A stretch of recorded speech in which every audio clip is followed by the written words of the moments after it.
সুপ্রিয় দর্শক, এইমাত্র পাওয়া রাতের সংবাদে আপনাদের স্বাগতম। শুরুতেই সংবাদ শিরোনাম, পরে বিস্তারিত। শুরুতে জানিয়ে দেব, সময় ফুরিয়ে আসছে সরকারের, আরও বেপরোয়া হয়ে উঠেছে এনসিপি। থাকছে বিস্তারিত। জানিয়ে দেব, চাঁদাবাজদের গডফাদার নাইদের রয়েছে জঙ্গি কানেকশন। থাকছে বিস্তারিত প্রতিবেদনে। এবং সর্বশেষ জানাবো, সরকারের ব্যর্থতা ঢাকতে গুজব নিয়ে হাজির প্রেস সচিব। থাকছে বিস্তারিত প্রতিবেদনে। সুপ্রিয় দর্শক, এতক্ষণ শুনছিলেন সংবাদ শিরোনাম, এবার জানাবো বিস্তারিত।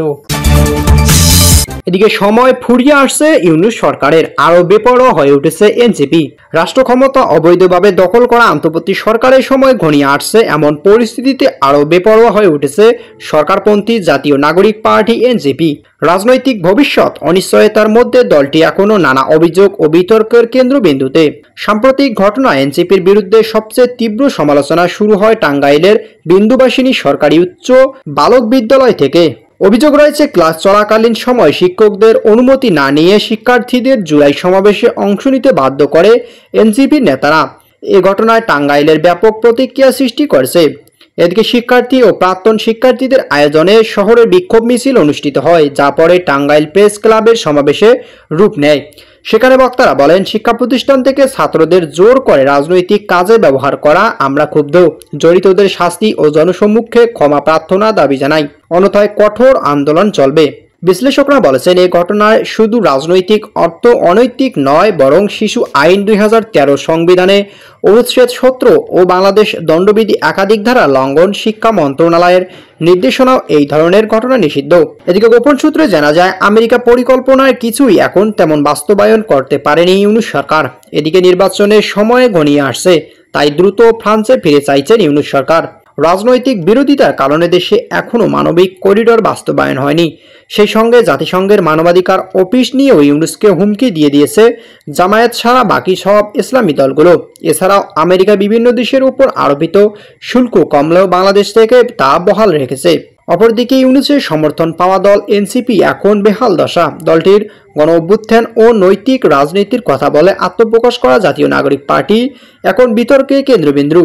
চাঁদাবাজি, অর্থ কেলেঙ্কারি এবং অস্বচ্ছ অর্থ ব্যবস্থাপনায় অভিযোগে দলটি সমালোচনার মুখে পড়েছে। এদিকে চাঁদাবাজদের গডফাদার নাইদের রয়েছে জঙ্গির কানেকশন।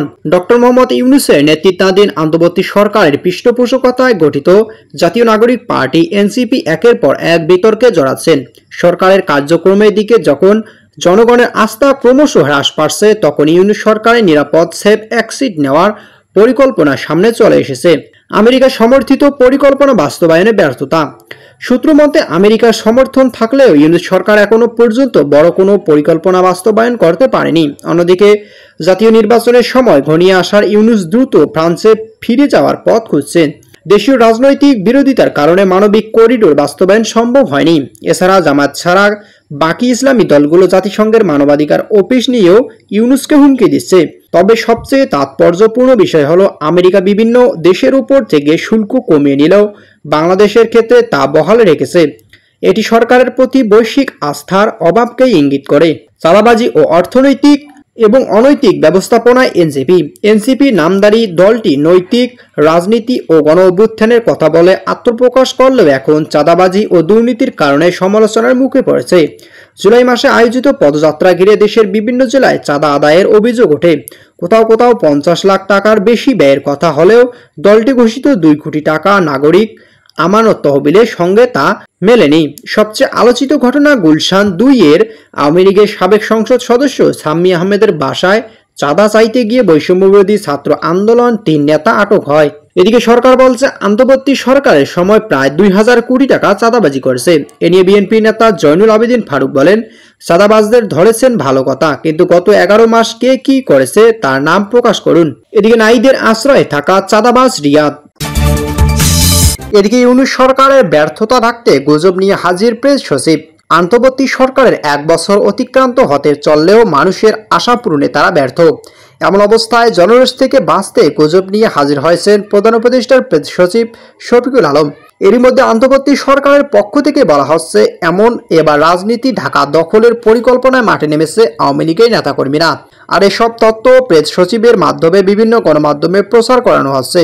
এই প্রচারণায় বলা হচ্ছে গোপনে গেরিলা প্রশিক্ষণ নিয়ে আওয়ামী লীগের হাজারো নেতাকর্মী, যাদের মধ্যে রয়েছেন অবসরপ্রাপ্ত সরকারি কর্মকর্তা ও নিষিদ্ধ ছাত্রলীগের সদস্যরা। প্রশিক্ষণ হয়েছে দিল্লি, কলকাতা, ঢাকা ও গোপালগঞ্জ সহ বিভিন্ন স্থানে।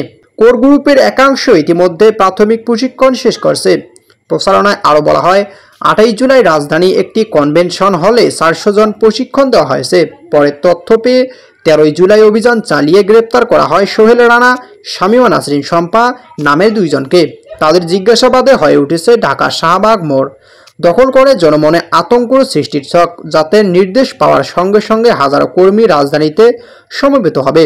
এদিকে সূত্র বলছে, সরকারের দোষ ঢাকতেই অন্যদিকে জনগণের দৃষ্টি সরাতে চাইছে প্রেস সচিব।